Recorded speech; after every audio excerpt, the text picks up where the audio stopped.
What can you do to set your career up for success in your 20s, even if you have no idea what you want to do with your life? I'm turning 30 soon and my career has definitely not gone to plan, like at all. In fact, I've gone through multiple career transitions and right now I'm in the middle of another one. But here's the thing, for the first time I feel oddly prepared for whatever comes next, even though I have no idea what that is yet. Now, I don't think the messiness and uncertainty of our 20s is a problem to fix or something to be afraid of. I believe our 20s are actually meant for figuring things out, experimenting and getting to know ourselves, not locking in on a single goal and trying to get there as quickly as possible. But as I reflected on all the twists and turns my career has taken, from working in different engineering roles and as a consultant at McKinsey to working for myself, I realized there are a few key things I've done that have actually helped me build a strong foundation, despite the fact that I never actually knew where I was going. And I've narrowed it down to 10 things I did throughout my 20s that I believe have had the biggest impact on my career, which I'd like to share with you today so you can apply these lessons to your own journey and hopefully set yourself up for success no matter what you end up doing. And by the way, when I say successful career, I don't mean ticking off boxes like building an impressive CV, landing a prestigious position, or making a ton of money. I'm talking about building a career that fulfills you, aligns with the life you want, is sustainable long-term, and this is the tricky part, lets you actually enjoy the process along the way. So let's get into the things that can help us get there. My first point is inspired by the book Range by David Epstein. And that's the concept of allowing yourself to have a sampling period where you experiment and try out different jobs before deciding on something. Now, if you love your job and you're 100% sure you found your calling, great. But for the rest of us, it's worth trying out different roles, companies, and industries. And it doesn't have to be a ton of different positions. After I had worked as an engineer for a couple of years, it was powerful to even just add a second sample and try out consulting. Experiencing that change and comparing which aspects of the old and new job I liked and disliked taught me so much more about what I need to thrive than theorizing ever could. So if you're unsure about your career path, don't feel pressured to lock yourself into something right away. Give yourself the space to explore. And instead of waiting for the answer to unveil itself, just try something new. Literally anything that's different from your current role. These next 2 points are from the book 80,000 Hours, which mentions them as 2 common career mistakes. The first big early career mistake people make is ignoring opportunities to invest in themselves. It's easy to feel like you need to start achieving things right away, but the truth is it takes time to build expertise and for your efforts to compound. So instead of maximizing for money and impact early on, think about which options will leave you with the most valuable skills to take advantage of later on. One way in which I think I've done that is by joining a startup right out of university. This was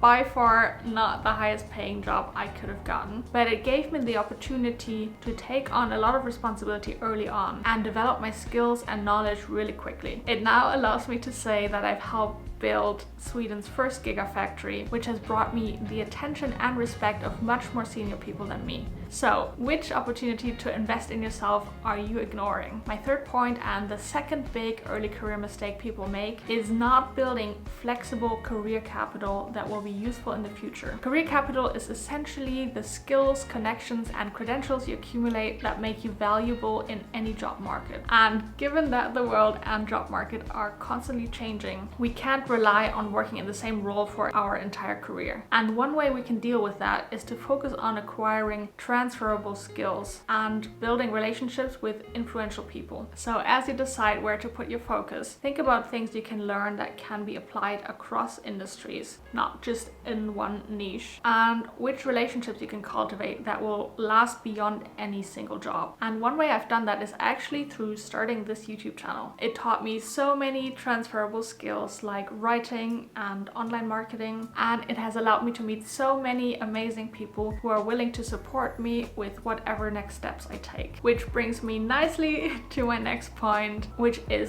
to work on personal projects. I found that personal projects like this YouTube channel, my podcast, or learning how to code websites help me build confidence, learn new skills, and connect with like-minded people. And of these three, by far the biggest impact has been building my confidence. Confidence is what allows you to try new things, aim for bigger goals, and see opportunities you otherwise would have never dared to dream of, never mind going after them. So if there's something you're passionate about or you've been thinking of trying, don't wait for permission, just start. Now this next one might not seem like career advice, but I believe it's one of the most important habits I've built for long-term success, and that's simply to exercise regularly. It's so easy to lose this habit when we leave the structure of school and university, and most jobs make it incredibly hard to keep it up, but it's one of the things that has most contributed to improving my mental health over the years, and that's probably one of the best investments in my career I could make. Personally, I recommend to find a sport you can do from basically anywhere and by yourself, so that you can actually keep it up even if you need to move or travel, which are the times when your habits are most at risk.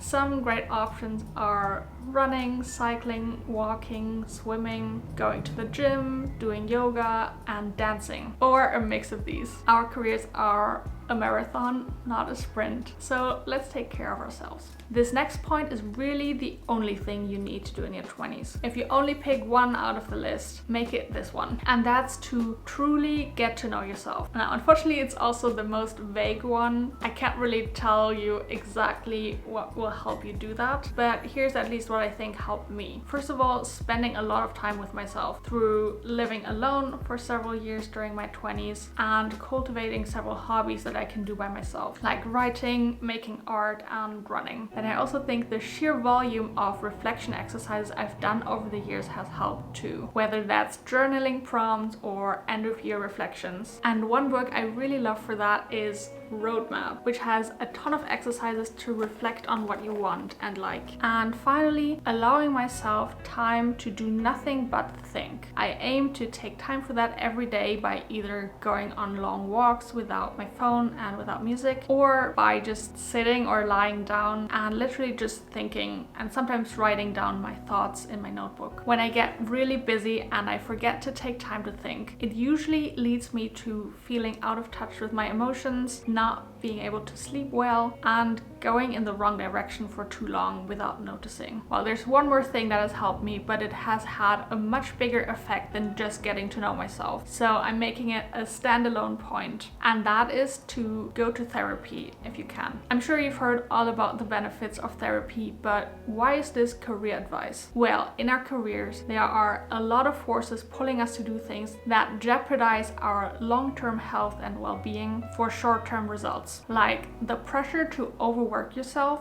both in engineering and consulting, was unbearable. Even if you disagree with it, you'll find yourself pretending to agree, pretending that you too strive to work all hours of the day and can get by on 4 or 5 hours of sleep. And even though the science unanimously and indisputably states that this is a terrible idea, somehow everyone in corporate pretends like this rule doesn't apply here, and you're weak and lazy if you're not able to work 20 hours a day. Now, I don't think therapy can magically fix all of that, but currently it might be our best bet because it helps us get to the core of why we do what we do. Why do I care so much about being successful or having this prestigious job? Why am I afraid of being seen as lazy? And it also helps us build mental resilience and a habit of listening to ourselves and asking for help, so that when, not if, we get caught up in unsustainable working habits, which is very easy to do, we can notice and break the pattern ourselves or ask for help if we can't. So that's why I think therapy is good for your career. And along with therapy, another thing that has helped me mentally break out of the corporate bubble and develop higher ambitions for my well-being is taking career breaks. I don't believe in building a gap-free CV. No one has ever asked me about my the gaps. And it's really sad that a freaking document is keeping us from living our best lives. I took a 6-month break last year and I'm currently on another break to figure out what's next. And leaving my jobs, especially because they were so stressful, was like turning off the volume of a noisy radio that I didn't notice was playing in the background. I can finally hear my own thoughts, and I don't have constant Teams or Slack notifications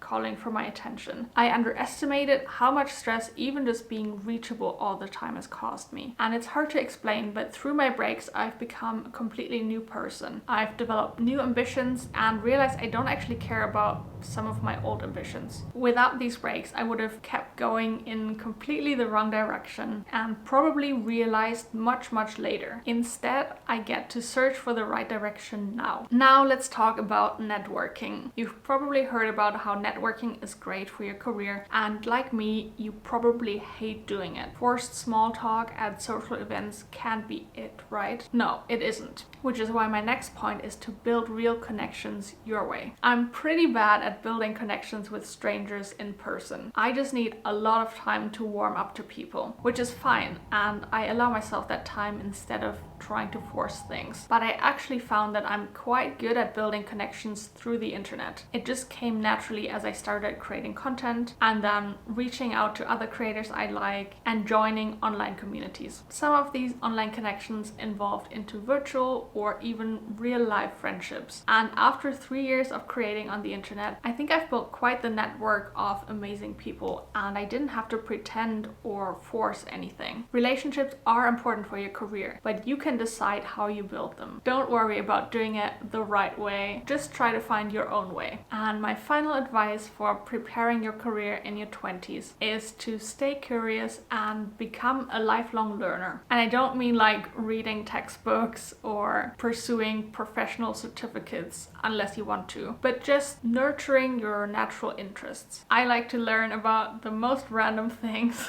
and sometimes they even turn out to be useful. But more than that, the more I consistently learn new things, the more open I feel I am to new opportunities and adaptable when things change. This also plays into the advice of don't be the best, be the only, which I think is a quote by Kevin Kelly. But what it means to me is that my interests make me unique, and the more I cultivate them, the more unique the perspective and value I can bring to others. Our 20s can be a roller coaster.